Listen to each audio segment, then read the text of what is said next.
کیا تم لوگ یہ خیال کرتے ہو کہ بے آزمائش چھوڑ دیے جاؤ گے؟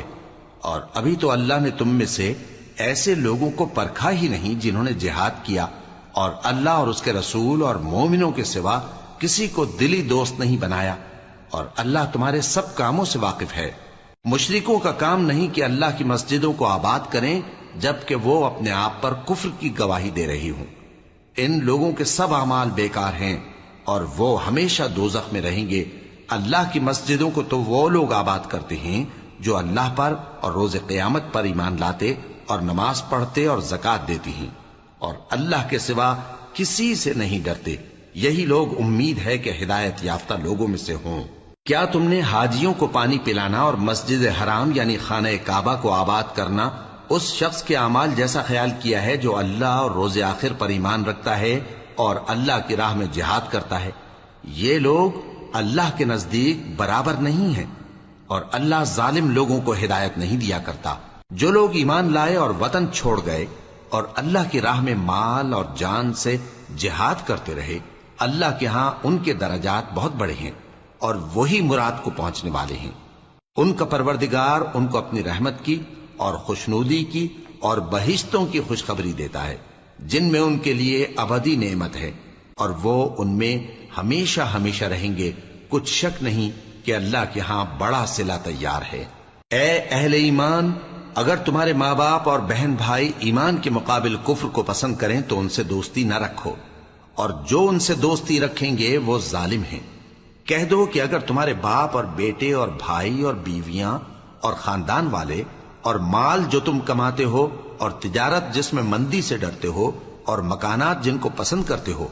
اللہ اور اس کے رسول سے اور اللہ کی راہ میں جہاد کرنے سے تمہیں زیادہ عزیز ہوں تو ٹھہرے رہو یہاں تک کہ اللہ اپنا حکم یعنی عذاب بھیجے، اور اللہ نافرمان لوگوں کو ہدایت نہیں دیا کرتا۔ اللہ نے بہت سے موقعوں پر تم کو مدد دی ہے، اور جنگ حنین کے دن جب کہ تم کو اپنی جماعت کی کثرت پر غرہ تھا تو وہ تمہارے کچھ بھی کام نہ آئی، اور زمین باوجود اپنی فراخی کے تم پر تنگ ہو گئی، پھر تم پیٹ پھیر گئے۔ پھر اللہ نے اپنے پیغمبر پر اور مومنوں پر اپنی طرف سے تسکین نازل فرمائی، اور تمہاری مدد کو فرشتوں کے لشکر جو تمہیں نظر نہیں آتے تھے آسمان سے اتارے، اور کافروں کو عذاب دیا، اور کفر کرنے والوں کی یہی سزا ہے۔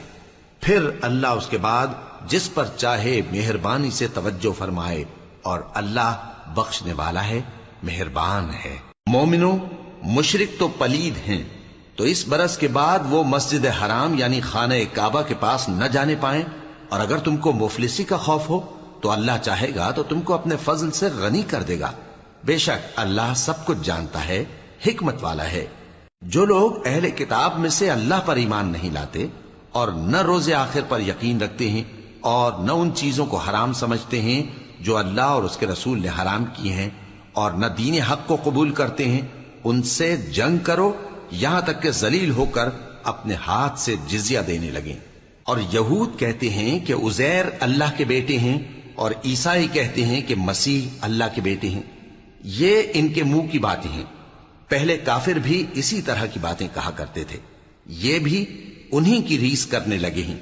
اللہ ان کو ہلاک کرے، یہ کہاں بہہ کے پھرتے ہیں۔ انہوں نے اپنے علماء اور مشائخ اور مسیح ابن مریم کو اللہ کے سوا معبود بنا لیا، حالانکہ ان کو یہ حکم دیا گیا تھا کہ معبود واحد کے سوا کسی کی عبادت نہ کریں، اس کے سوا کوئی معبود نہیں، اور وہ ان لوگوں کے شریک مقرر کرنے سے پاک ہے۔ یہ چاہتے ہیں کہ اللہ کے نور کو اپنے منہ سے پھونک مار کر بجھا دیں، اور اللہ اپنے نور کو پورا کیے بغیر رہنے کا نہیں، اگرچہ کافروں کو برا ہی لگے۔ وہی تو ہے جس نے اپنے پیغمبر کو ہدایت اور دین حق دے کر بھیجا تاکہ اس دین کو دنیا کے تمام دینوں پر غالب کرے، اگرچہ کافر ناخوش ہی ہوں۔ مومنوں، اہل کتاب کے بہت سے عالم اور مشائخ لوگوں کا مال ناحق کھاتے اور ان کو اللہ کی راہ سے روکتے ہیں، اور جو لوگ سونا اور چاندی جمع کرتے ہیں اور اس کو اللہ کے راستے میں خرچ نہیں کرتے، ان کو اس دن کے عذاب علیم کی خبر سنا دو،